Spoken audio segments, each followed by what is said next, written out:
The heaviest loss of life was on board the Chinook helicopter that was returning from a pre-dawn raid targeting drug smugglers. The chopper had just picked up Special Forces soldiers after a firefight that had left 14 insurgents dead. 7 U.S. soldiers and 3 civilians working for the Drug Enforcement Administration died in the crash. Another 12 Americans were injured. The survivors were rescued by a second Chinook on the same mission. CBS News has been told that an operation has been mounted to reclaim the bodies of the dead and secure the wreckage. It's a claim that U.S. forces deny. We don't believe that either one of them were due to enemy fire or hostile intent. We're still investigating on exactly the cause of it. The second crash in southern Afghanistan involved 2 Marine helicopters, a UH-1 Huey and a Cobra gunship. They collided in midair, killing another 4 U.S. troops and injuring 2 more. One of the dead, Marine pilot Captain Kyle Van de Giesen, a 29-year-old based at Camp Pendleton in San Diego. His family said he and his wife were expecting their second child. Afghanistan is a punishing environment for helicopters. This month alone, the U.S. Army says it has lost 6 other helicopters, 5 to crashes, 1 to enemy fire. This has been the deadliest year for U.S. forces since the invasion, and today was the deadliest day in more than 4 years. 51 Americans were killed in August, the bloodiest month of the war. And with just 5 days left in October, the death toll is already 45. All this comes as U.S. forces battle a steady erosion of Afghan public support.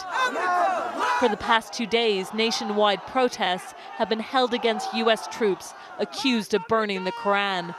It's an accusation that U.S. forces deny and blame the Taliban for whipping up anti-American sentiment. The Americans killed in the helicopter crashes were not the only U.S. deaths announced today.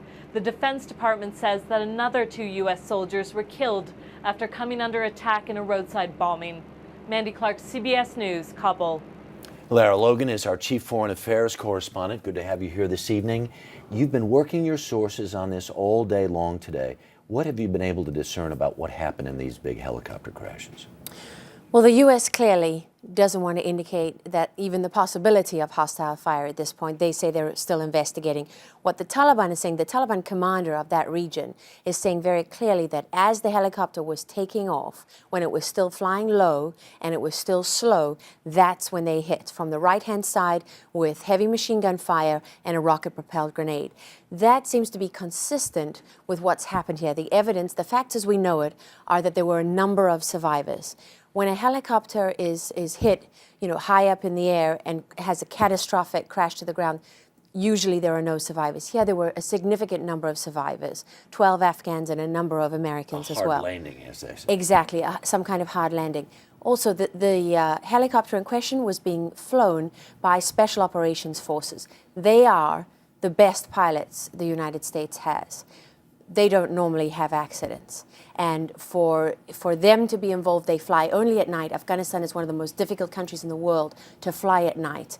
It's quite extraordinary. So that tells us what the indications are that this was a complex ambush, although not confirmed by the U.S. military. Lara Logan, thank you.